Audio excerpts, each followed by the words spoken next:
Buongiorno da Sicilia 24, questi titoli del telegiornale. La gente di Niscemi si sveglia sotto la pioggia, decine di sfollati accompagnati dai vigili del fuoco prelevano l'indispensabile dalle abitazioni a rischio frana. Scuole ancora chiuse mentre i giovani si attivano per affiancare la protezione civile negli aiuti alla cittadinanza. Ciclone Harry e frana di Niscemi scuotono la politica siciliana in un tutto contro tutti. L'opposizione chiede di dirottare i fondi del ponte sullo stretto per la ricostruzione, ma Tajani smentisce. Il vice premier Matteo Salvini pensa ai danni del ciclone Harry e si presenta nei luoghi più colpiti del Messinese, i sopralluoghi a Roccalumera, Furcisicolo e Letojanni con il presidente Schifani. Sulla statale Palermo-Agrigento, scontro tra un camion e un'ambulanza, 3 morti, deceduti 2 operatori sanitari e una donna dializzata. Tentato femminicidio a Biancavilla nel Catanese, un uomo cerca di strangolare e accoltellare la moglie, provvidenziale la chiamata al 112. Catania, sfilano per la prima volta le Candelore di Sant'Agata a Librino, una festa per i bambini che hanno inaugurato il Parco dei Sogni con 3.000 mattonelle in ceramica. Il calcio, il Palermo questa sera cerca il riscatto a Bari con l'obiettivo di vincere per accorciare il distacco sulle prime. Sul mercato si riaffaccia Jonsen, sempre più vicino. Serie C, il Catania in campo domani a Potenza contro il Sorrento. Obiettivo conquistare la 4ª vittoria consecutiva e mantenere il primato. Appuntamento per seguire la gara su Telecolor a partire dalle 14.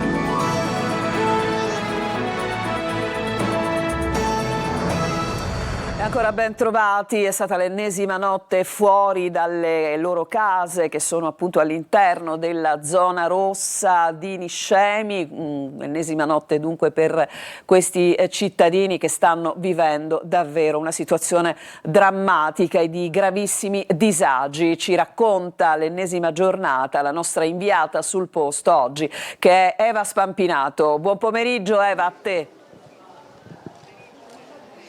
Ciao Roberta, sì, lo hai detto tu, una situazione drammatica di estremo disagio e per alleviare il disagio il Comune ha improntato qui all'interno del Palazzetto Pio La Torre, dove mi trovo io in questo momento in collegamento, un centro di raccolta, una sorta di centro di accoglienza che la notte va a deserto. Lì in fondo ci sono le brandine con tutte le coperte che molti volontari, donatori hanno appunto donato da tutte le parti della Sicilia, ma di giorno il palazzetto invece prende vita. Ecco, in questo momento vedete il pranzo, c'è in corso il pranzo non solo per chi ha perso le case, si trova in zona rossa, ma anche per i tanti volontari che stanno lavorando qui in questa situazione di estrema emergenza che qualcuno ha chiamato anche disastro annunciato. Ci sono i vigili del fuoco, ci sono i volontari della Croce Rossa, della Misericordia e poi ci sono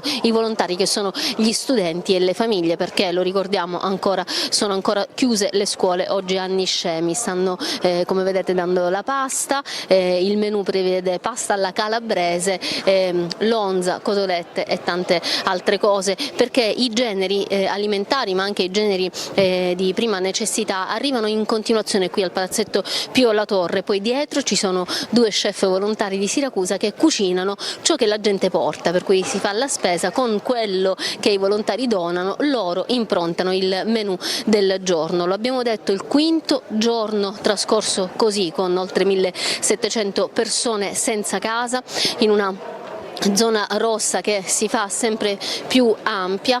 Abbiamo parlato con il sindaco questa mattina, con il sindaco di Niscemi, abbiamo affrontato la questione della viabilità, la questione delle scuole, ma non ha voluto intervenire invece sulla questione politica, sul nodo politico che in questo momento sta facendo tanto discutere con il rimbalzo di responsabilità. Vediamo cosa ci ha detto. Per quanto riguarda la viabilità, già è in campo il Genio Militare, il Libero Consorzio, i tecnici del Comune. Che tempi le hanno dato? Già abbiamo iniziato un lavoro, ne abbiamo 4 in mente e i sopralluoghi sono pronti e quindi noi abbiamo detto il prima possibile, ma già sono all'opera. E le scuole? Le scuole si stanno definendo alcune vicende e verranno riaperte, poi comunicherò quando Diciamo, non è certo lunedì. No, guardi, queste comunicazioni le dà il prefetto. In questo momento è forte la polemica politica con il rimbalzo delle responsabilità. Io faccio l'amministratore, come dichiarato a tutte le testate giornalistiche, ogni mattina mi alzo, faccio il mio dovere, la cosa che mi preoccupa è la fiducia dei miei concittadini, sanno che stiamo lavorando da anni con l'impegno che ci riconoscono, quindi non voglio far parte di questa polemica. Ci saranno le carte, poi diremo le carte, lasciateci lavorare, io dietro la gente che preme. Intanto oggi Niscemi si è svegliata sotto la pioggia, sotto anche una fitta coltre di nebbia, pioggia che poi ha abbandonato il cielo di Niscemi per ripresentarsi tra poco, perché nel pomeriggio è prevista ancora altra pioggia, così come domani. Di certo questo non aiuta chi si trova già in estremo disagio, e non aiuta nemmeno la situazione della frana che decisamente scollegata dalla questione piogge, dalla questione legata al ciclone Harry, ma che è un problema antico che si è ripresentato. Molti dicono era già tutto previsto. Gli sfollati, le 1700 persone che sono rimaste senza casa, anche oggi è continuato il via vai davanti ai furgoncini dei vigili del fuoco, perché la gente si presenta lì per mettersi in lista e poi entrare scortati, accompagnati da molti uomini dei vigili del fuoco che adesso vedete qui nel palazzetto Pio La Torre per un momento, per ricevere anche loro il loro pasto caldo dopo giornate di durissimo lavoro. Ma questa mattina, vediamo, nel contributo hanno aiutato ancora una volta gli sfollati a rientrare nelle loro case. E voi siete in fila per chiedere di essere scortati in casa? Sì, stiamo aspettando, dobbiamo completare il foglio e andiamo a recuperare quello che ci necessita. La sua casa dove si trova? In via Pasubio 27. In piena zona rossa? Sì, piena zona rossa. Rientriamo nei 150 metri. Voi dove eravate quel giorno? Noi non c'eravamo quel giorno esattamente, perché c'è stata la notizia e ci siamo trasferiti in campagna da me.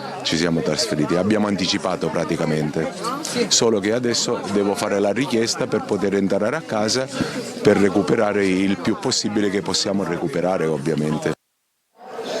Insieme ai tantissimi volontari sono arrivati anche gli psicologi di supporto per la popolazione. Oggi c'è stato un punto in comune per creare un piano operativo di intervento, aiuteranno la popolazione, ma partiranno fondamentalmente e inizialmente proprio dai ragazzi, dai giovani, perché 500 ragazzi si trovano senza più la loro scuola, oltre che la loro casa. I plessi verranno accorpati e quando le lezioni ricominceranno sarà sicuramente una vita scolastica differente. Roberta, da Niscemi per il momento è tutto.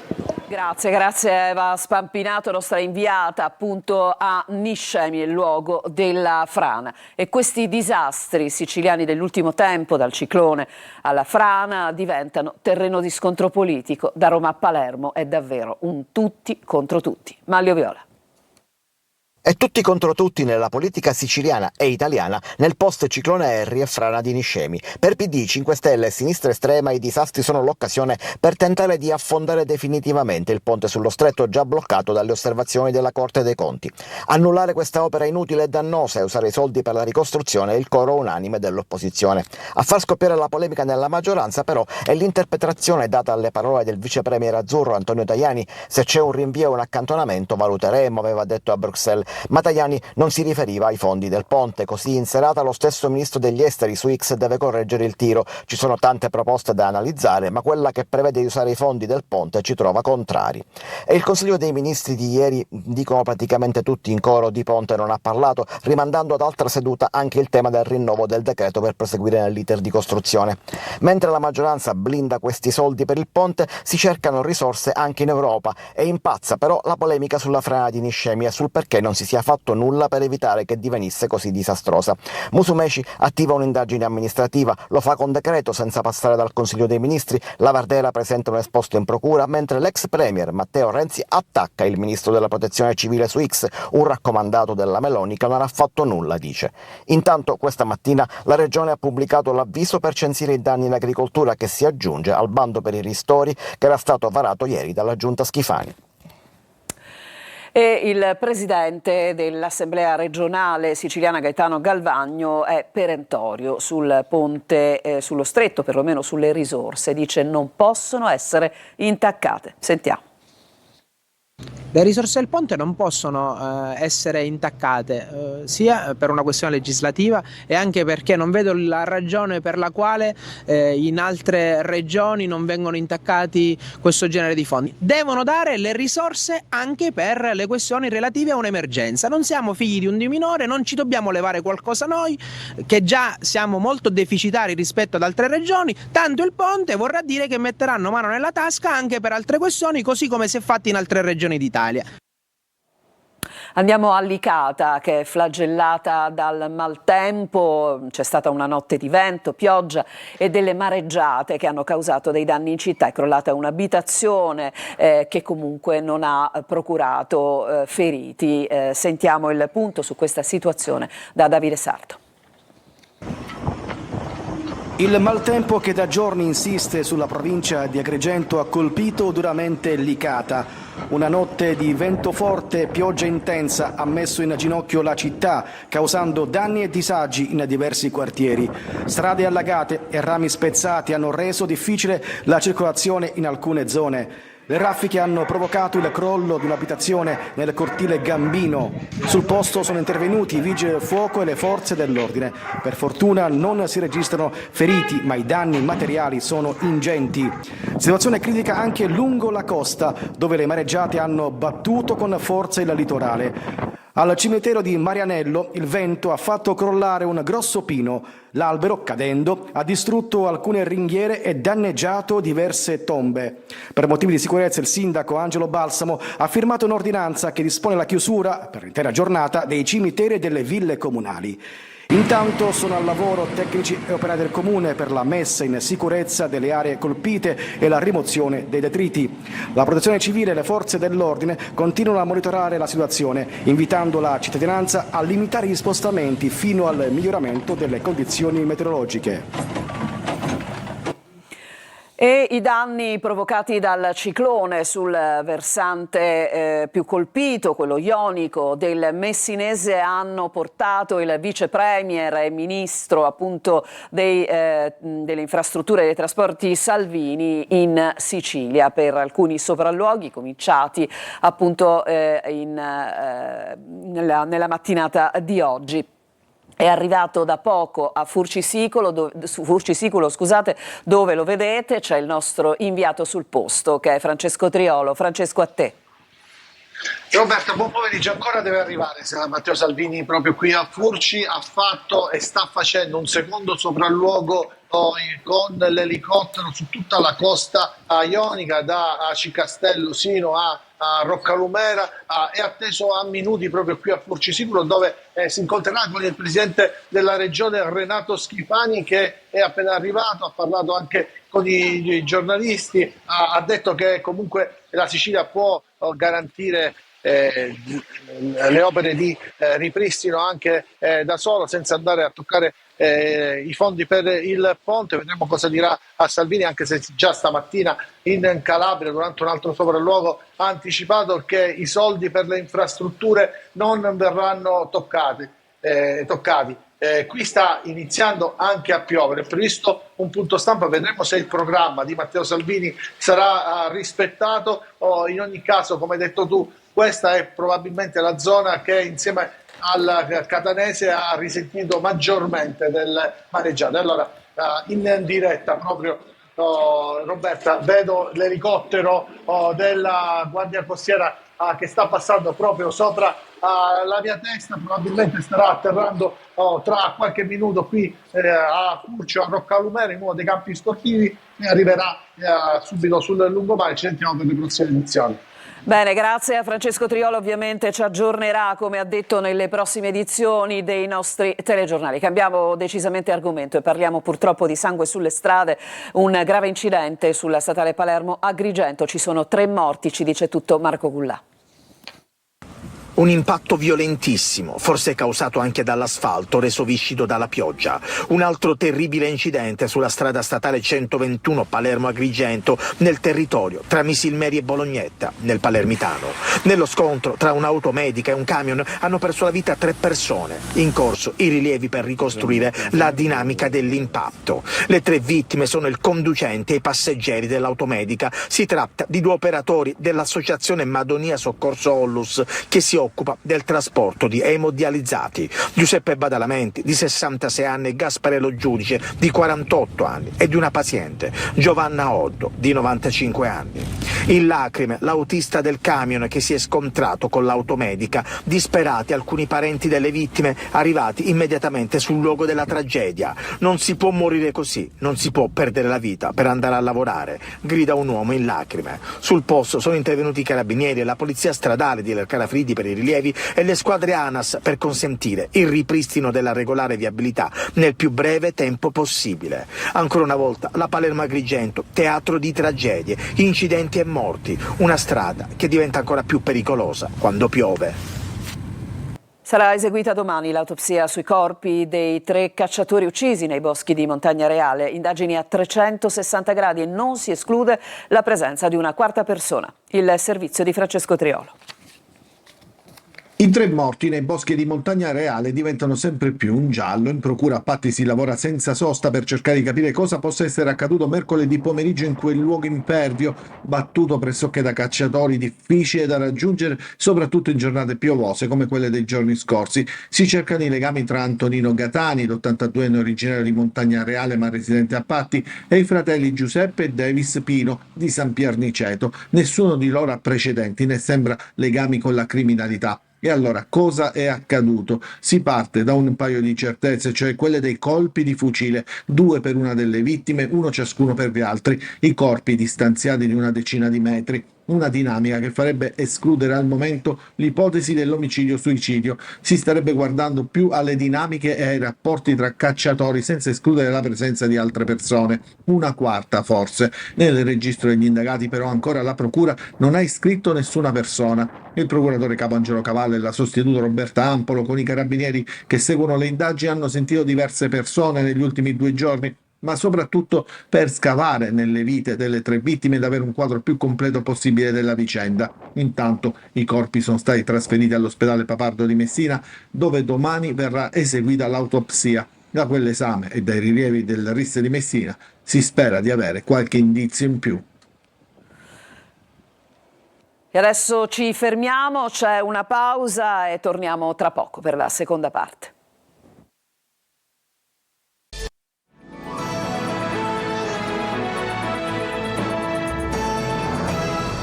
Seconda parte del nostro telegiornale. A Catania, nel quartiere di Librino, per la prima volta sfilano sul viale Nitta le Candelore, una festa per i bambini che hanno inaugurato il Parco dei Sogni. È andata Giusy Lazzara.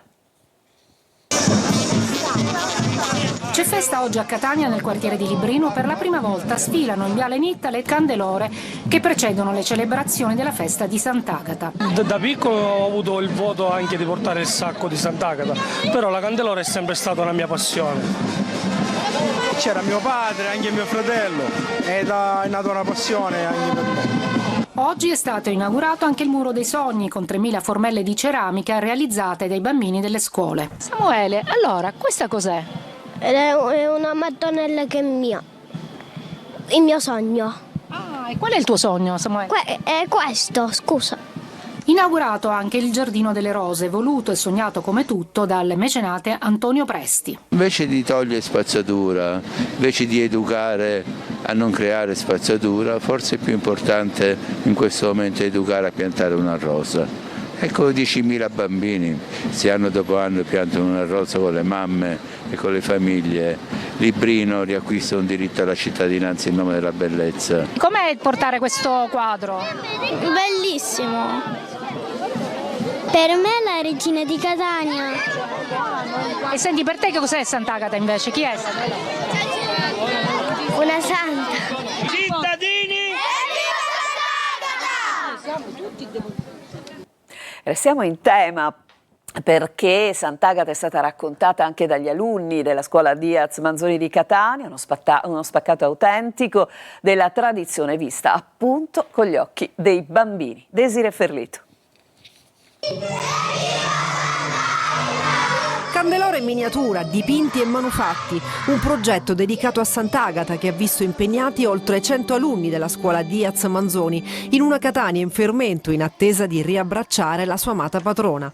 Uno spaccato autentico e sentito della tradizione catanese vista con gli occhi dei bambini. I ragazzi hanno anche ricostruito in forma simbolica elementi fondamentali della festa come il fercolo, il duomo e i devoti, offrendo uno spaccato autentico della tradizione catanese. Sicuramente fanno bene ai ragazzi, li educhiamo ad amare la propria città, i simboli di questa città, e Agata è un simbolo unico, straordinario di questa città. Particolarmente emozionante è stato il momento in cui gli alunni hanno dipinto le loro tuniche con il volto di Sant'Agata e hanno cantato, regalando a tutti i presenti un'esperienza intensa e coinvolgente. Il progetto, fortemente voluto e coordinato dalla dirigente scolastica Ivana Goltieri, è stato curato dalla professoressa Melina Di Stefano, che ha guidato i ragazzi in un percorso educativo capace di unire tradizione, fede, arte e partecipazione attiva.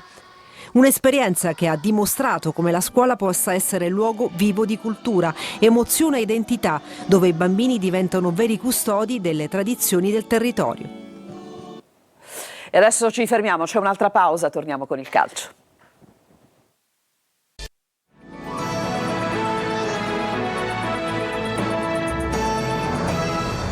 Subito al calcio, stasera al San Nicola di Bari, il Palermo, scusate, stasera al San Nicola ci sarà Bari-Palermo con Inzaghi che sembra avere sciolto gli ultimi dubbi sulla formazione. Sentiamo.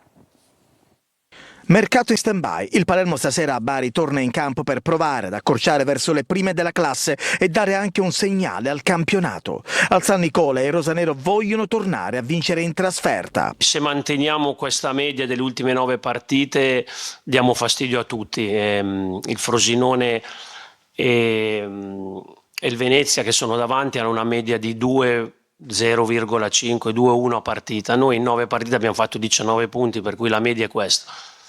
Come ho già detto, da Chiavari ho deciso di cambiare tante cose, le ho cambiate, la squadra mi ha dato per ora ragione. Il Palermo dovrebbe scendere in campo così: Ioronen tra i pali, Peda, Bani e Ceccaroni in difesa, Pierozzi e Augello sulle corsie esterne al centrocampo, Segre e Ranocchia in mezzo, poi Palumba e Leduaron sulla tre quarti, alle spalle di Poyampalo.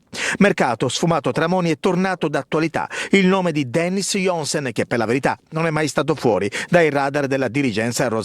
Con l'esterno norvegese infatti sarebbe già stato raggiunto un accordo di massima nelle scorse settimane sulla base di un contratto triennale.